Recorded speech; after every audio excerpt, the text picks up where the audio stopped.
Қайырлы күн достар. Бүгін кезекті демалыс, отбасымызбен табиғатқа шықтық. Осындай қысқа бір кадрда түсіп қаптым, сонда салып қояйын дедім сіздерге.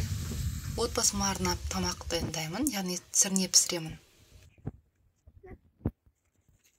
Негізі сірне бағланның етін қазанға жілігімен қуырып даярлайтын қазақтың дәстүрлі тағамдарының бірі.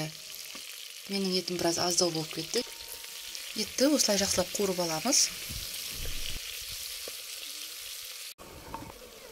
Оттың астын баяулатып, үстіне чеснок, сәбіз, картоп, тәтті бұрыш және қырыққабатты біртіндеп саламыз.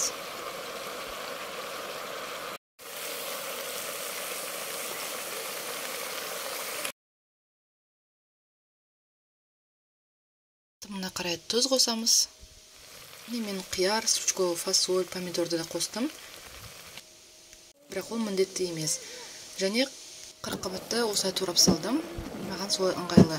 Ал егер де жіліктермен пісіретін болсаңыздар, онда қырыққабатты үлкен күйінде бетін жауып, бу шықпайтындай етіп қоясыздар. Бетін жауып піскенін күтеміз.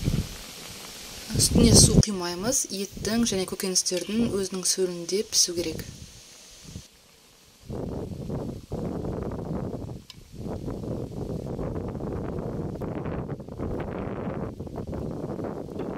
Міне тамағымыз дайын, өте керемет болып шықты.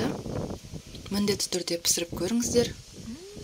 Бізде ауа райы күрт өзгеруіне байланысты жалғасын үйде түсіремін.